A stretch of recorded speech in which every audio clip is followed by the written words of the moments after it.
So let's welcome the Reverend Dr. Kenn Gordon.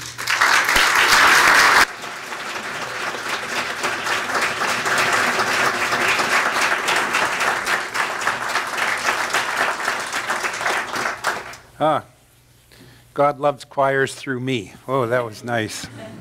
I'm so honored to be here again, to be back again. I think this is probably my third or fourth trip that I've made to Chico, and you have such a wonderful community, and the work that you're doing is tremendous. That hunger project that you're working on, what a spectacular way to outpicture the empathy and the care of our global vision and our world vision out into the world to help and give people a helping hand up. The work that you've done, as I said Friday night, which was magnificent for the installation of Reverend Kathy and Reverend Michael, that was spectacular. So you did such a wonderful job on that. And you must have great consciousness because you have these two as your ministers. So this is a nice thing to know.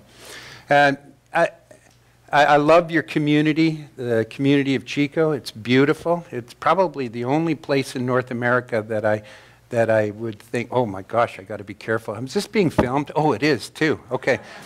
Every place I go is just so superb. I just love it. And Chico's right up there. Our hometown of Kelowna we love dearly, and we're not planning on leaving it. But when I come down here, I sure think about what a great place it would be to spend a winter if and when we ever retire. So there you go. Spectacular. And this work that you've done on the integration of these two centers, these two churches, is a magnificent job. And I know only too well the work that's behind it because I was quite instrumental, as I mentioned Friday night, in integrating the two organizations at one point, 2012, and bringing those two together. And I know this. I know that this integration that you're talking about these two centers is well underway and that you won't have any of the problems that I had with the overall organization. But I will share with you that Michael and I were talking at lunch the other day, and we were talking about the integration, and we were talking about how the healing needs to take place. We were referring to it like a cut. If you got a cut on your arm and the skin separated, how you go to the doctor and you might get it sutured together and sewn together and hopefully very, very well so it doesn't leave a scar. And the end result is that you end up with a Band-Aid over top of the stitches, and that has to come, the healing part's there. And my experience with integration was the suturing was one part, and that was a huge part, but the healing itself was equally as important. It was very, very vital that we allow that to come to true healing and that we allow it to be able to do what it needs to be done in order to be able to manifest it. To do that, what I know is that we as the body of this church are required to be able to work together on it and to have an appreciation and an understanding. And it's extremely micro to the macro of the world around us, the healing that we're talking about. When we were talking about the prayer meeting on November 8th is a prime example to bring together the polarity and the duality of the world, to be able to make the connection between the two. And that's where we're at in the world right now, is we're at a place in the world where it's a requirement that what we do is we put our mind, our soul, and our activities and actions together to help bring this polarity together, to remove the duality that exists within the human race and the human consciousness and society. And we've been doing good work with this for a long, long time. You know, we began about 1927, so we're almost 90 years old now as our teaching, Centers for Spiritual Living.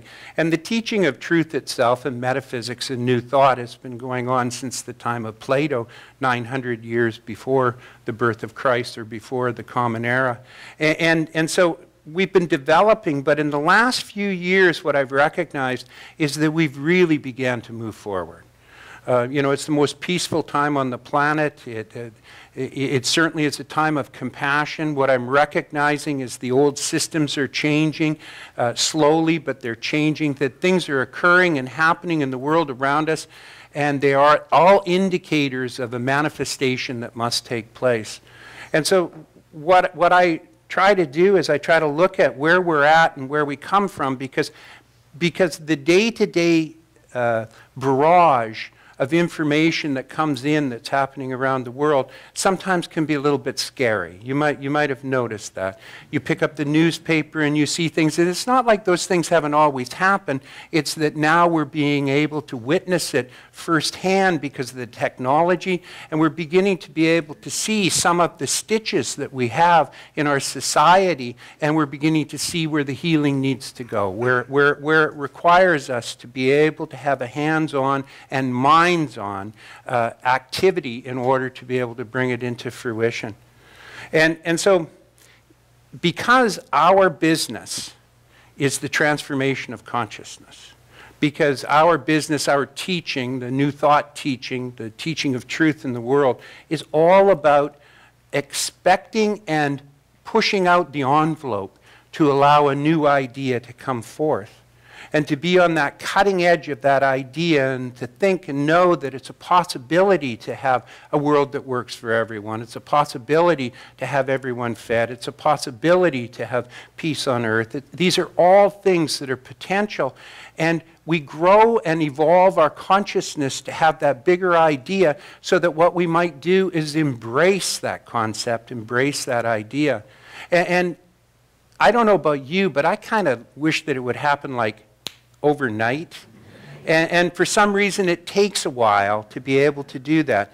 And everything that shows up in our society and in the world today is an indication of what needs to be healed. It's an indication of what needs to be brought to wholeness and appreciated and understood. And because of that, what we can do is we can act to it proactively, or we can react to it in a negative fashion. And to a large degree, what I'm seeing, and I'll speak totally for myself because I know only too well that you probably are way more advanced in this than I am. But for myself, what happens is when I turn on the TV or I pick up the newspaper, quite often, far too often, my initial response is to go to the reaction, instead of to remember and step back into the proactive result that goes there. And so when we're moving, whether it be the integration of a center or a spiritual community, or whether it be the integration of the world, when we're moving in that direction, we have to be aware that we're making progress. And because our business is the expansion and the evolution of consciousness, it sometimes isn't so easy to see. However, I will share that it's still present. I remember when Deborah and I graduated from ministerial school in 1993 and went and started the church in Kelowna, that we went up there and we walked in there, or I'll speak for myself, I walked in there and I thought I was pretty hot stuff, that I knew a lot. I thought, here I am moving from Southern California back to the town of our birth, Kelowna, British Columbia, and I thought, these people aren't going to know anything. I've been out there in the world for the last 10 years, and I learned all this New Age stuff, all this stuff that's just going to work so well, and I wandered in there, and my first class I gave was in a grade 3 classroom at Martin Elementary School, and I had 8 students show up, and I could hardly wait to get in there and tell them what the truth was. Except when I walked in, what I saw in this grade 3 classroom was all along the valance of the room were all the affirmations and the things that I'd learned over the last 10 years, and the grade 3 kids already knew them. This is the evolution of consciousness. We're constantly moving, and if you open your eyes, you can see it. So I want to let you know where you're at in your spiritual community, and I want to let you know where the world's at in its development and coming together. And so I'd like to do it through telling you a story. It's a true story. It's a real story. And it's the story of about 16, 17 years ago. My daughter, who was 16 at the time, her name is Kelsey, and Kelsey and I would take 2 weeks every year, and we'd go out into the wilderness, and we'd go on a holiday. We'd go on a camping trip, so to speak. And this one year, what we did was we went with my brother-in-law, my sister, and my niece being about the same age as my daughter, and we went out and we did the Broken Group off the west coast of Vancouver Island. The Broken Group is a group of about 100 islands that are right off of a place called Ucluelet, Tofino, off the west coast of Vancouver Island. About 15 kilometers off is this beautiful, pristine set of islands. And we kayaked it, and we went and we got our kayaks, and then the first day we kayaked out the 15 kilometers into the Broken Group, and then we spent 12 days island hopping all the way through there, traveling around. And we would go from island to island, and we would show up, and it was just one of the most magnificent places that I've ever seen on the planet. There were times, for one thing, you could see through the water 50, 60 feet deep, and you could see the mollusks and everything on the bottom. The islands in some places were so close together that they were like a river you were in. So they might be from that wall to that wall, and you had this deep channel of the Pacific Ocean that went through. And so you would kayak through, and a lot of the islands you weren't allowed to put foot on because they were sacred places for the native aboriginals that lived there, the Aitaguai. And so you would be going through, and they never buried their dead. What they would do is hang them in cedar boxes from the trees. So we'd be kayaking through these shady areas and looking up, and you could see broken boxes and crates hanging from the trees where they'd left their dead. It was just so serene and beautiful. And you'd come around a corner, and there'd be an old Aitaguai village where the longhouses were all beginning to fall apart, and the totems were laying on their side. So it was extremely sacred. It was a magnificent place. And one night, just to add to the story and put some color to it, one night I remember Kelsey and I, we were in our tent sleeping, and we'd usually kayak till about 2:30, 3 o'clock in the afternoon, then we'd set up a camp someplace and eat, and I brought my crab trap and my fishing rod, so we would travel through there. As a matter of fact, it was the first time in the entire life that when I'd put my rod out in the water and troll for salmon, I would swear when one hit it, I would say, "Oh God, please don't make it be a big one, make it be a little one." In the kayak where you're heart level with the ocean, they could go over real easy if you didn't watch it. And Kelsey and I were in a double, and Donald, my brother-in-law, and my niece Caitlin were in another double, and my sister was in a single by herself. But I remember this one night where we'd set the crab trap and everything, and we'd gone to bed. About 3 o'clock in the morning, I hear this.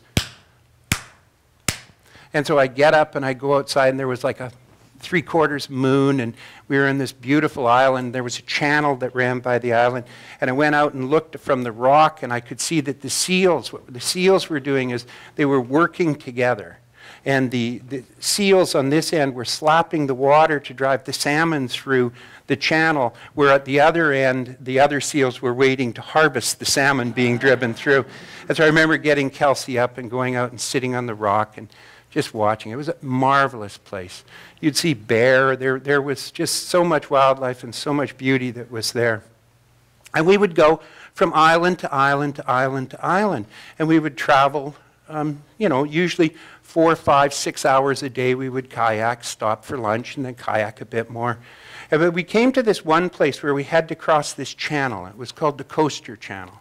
And we started off from the island, and my brother-in-law and I, because we couldn't see the island in the distance, you couldn't see anything except the open Pacific. It was quite a distance. And so we got the kayaks together, and what we did was we set up with our compasses and with our charts, because you always traveled with a compass and a chart. You take the chart and you would literally tie it to the front of the bulkhead right in front of the kayak where I was paddling. And the compass you would always wear on a lanyard around your neck, because if the fog or if the weather turned, you needed to know where you were going. And we came to this place across the Coaster Channel, and there's no way that you could see the other island that we were headed for. And it was really important that we get the direction correct, because if you missed that island, your next stop was like Hawaii, and then Tahiti, and then Australia, and then Antarctica. And so that's a long ways from British Columbia. So we wanted to make sure that we had the direction set. So you also had to take into consideration the drift of the tide going across the channel. So you calculated the drift, and then you'd set your heading, and you'd mark it on the chart, and you'd head out. So we headed out to cross this channel. And the coaster channel was aptly named because it was filled with these things that are called coasters or swells. Do you know what a coaster or swell is? In the ocean where the water goes up. And you can't even tell it unless you have a point to really stick it on. So, you know, you're looking, no matter where you are, you can look around. It looks relatively flat all the way around. And yet, kayaking through there, I can remember we're kayaking through, and my brother-in-law and my sister and niece are like in the kayaks right off of here, and so we're talking and carrying on a conversation, and we're kayaking, and I'd look over and I couldn't see them. They were gone, and it was like, oh my God, what happened to them? And you'd look down about 4 stories, 40 feet down, and they'd be kayaking in the trough. Or the next time you'd look over and they'd be like 40 feet up, and they'd be on top of you, and they'd be kayaking on the crest. So it was really, there was a lot of motion in that water. And you still couldn't see where you were headed, so you had to keep the chart going and the compass going to head in the direction that you knew that you needed to go. And you would have to kayak, and you'd have to keep moving, because if you stopped for any reason whatsoever, the current would just pick you up and turn you and bob you around, and then you'd have to get going again. I don't know if you know about like a double kayak, but it takes a while to get it up to speed and get it up to motion. And the minute that you bog down in it, what happens is that you are subject to the waves and subject to the tide in a more pronounced way than you ever could imagine. And so off we headed, and we're headed to this island. And there came a point where we're kayaking where not only couldn't we see the island in front of us, but when we looked behind us, you couldn't see the island you were leaving. Now, we're a teaching of consciousness, of expanding consciousness. And our teaching is to be able to go in a direction where we know where we're headed. And our chart is the principles that we espouse and that we hold on to and that we believe. It's easy. You can look them up in the organizational design model. They're laid out there. You can have the Declaration of Principles. I'm sure you've all heard it by Dr. Ernest Holmes. The principles that we hold on to and we believe are like our chart. And our compass is our faith. It's our faith in that higher power. So that when we maintain our direction on our compass, when we maintain our faith and we follow our principles, we know we will arrive at the island, even though there are times that you cannot see behind you and you cannot see in front of you. And this is what a spiritual community is about. And this is about bringing it together so that we can utilize it in that fashion, so that what we can do is help each other to be able to practice these principles, even when they don't look like they're going to work. Even when you open up the newspaper and you have the fear come into you, still, if you follow the principles and follow the faith, what will happen is you will arrive at your destination, which in our consideration and our vision is a world that works for all. It's a place where everyone has enough to eat. It's a place where there is no war. It's a place where love is what we react and move to rather than fear.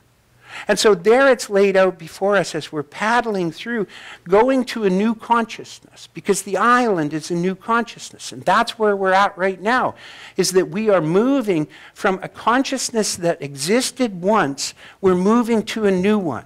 And where I do my analogy and metaphor is recognizing and realizing that I'm bobbing in the middle and I can't see where I came from and I can't see where I'm going. So it's absolutely important, if not vital, that I follow the chart and maintain the faith so that I might arrive at where I'm going. On the micro, you know, when you belong to a center or belong to a church, it might happen the same way. You might not like the music. You might not like something one of the ministers said. You might not like somebody who's volunteering, and these things show up. And those are just the little details, and it's important for us, in order to bring the world and ourselves to the transformational wholeness that we deserve, it's important for us to follow the principles and maintain the faith, follow the chart, and maintain the compass. So there we are, the three little boats, my sister in the single, my brother-in-law and my niece in a double, and Kelsey and I in a double. And we're kayaking through, and we can't see in any direction. All we can see is open water everywhere we're going. And we're following these. And then the fog came in. Do you know the Pacific Northwest fog? The pea soup fog, the whiteout fog, where you can't see. I can't even see my daughter at the back of her head. I can't even see the back of her head as we're kayaking forward. It's so whited out. It's like living in cotton batting. And I can hear over there, I can hear my brother-in-law, my sister, and my niece. And I can talk to Kelsey, she's in front of me, and we're kayaking. We've got a little bit of solace because we've got some oral communication going on. And we're following the chart, and we're following the compass, and we're maintaining. And then my sister became frightened. She was alone in her own kayak, and so she got scared. And so what we had to do is we had to stop what we were doing and go back and find her and get her. And we tied her onto the back of my brother-in-law's boat. And so that she had a long line that kept her kayak to his. And then we started to kayak into the fog again. And we had to pick up the pace again. We had to rechange where we were headed because we'd bobbed around for 10 minutes in the open ocean. We had to re-establish where we were going and what we were going to do. And we started kayaking off into that direction again. Now, you know, Kelsey and I could have gone ahead and got there quicker. But we didn't do that because that's not what we do. Instead, we fell in behind to make sure that everybody gets there in one piece, complete, everyone. And so that's what we did. We moved forward. And within an hour or so, the fog lifted, and we could see the island that we were headed to. And, you know, it's all rocky ground that's there. There's beaches that are there, so you have to head specifically for the beach. And we could see the beach, so we were on course. And so we kayaked in, and we got out of our boats, and we moved them up on the shore, and we made camp, and we spent the next couple of days just taking time off. We spent the next couple of days fishing and playing with the seals and looking around us. And then one morning, we got up and we got back in the boats and we headed for another island. Now, the metaphor is the consciousness. Where we are is between islands right now. We will arrive at the island that we're headed to if we maintain and follow our principles and maintain and follow our faith. If we use the chart and the compass, we will get there. And when we arrive there, what will happen is we will take a couple of days off. And then you know what? We'll pack up again and we'll start heading because we're headed towards a world that works for all. And it means that we must maintain our faith and maintain our principles, maintain our direction, maintain our speed, and not give up. And most importantly, what we have to do is be prepared to stop to help those who are saddened, to help those whose faith might be a little lacking, to help those who perhaps can't read their chart at that given moment, to help those who perhaps are a little blinded by the fog or frightened by not being able to see where they're going. That's what the spiritual community is about. That's what you're moving forward to. That's why I'm proud of you. That's what we're doing in this organization. That's what we're doing in this world. And we're doing it because of you. Because you have the ability to be able to step forward and follow those.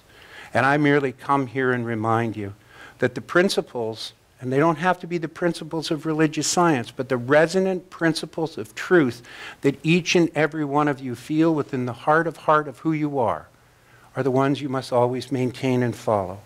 You cannot afford the luxury of giving up because it's scary out there. You must follow the truth as it lays out there and know that your compass, your faith, will take you where you need to go. So I'm very grateful. I'm very honored to be here. I want you to know how much you are loved and valued and how precious you are to us. So thank you so much. God bless you.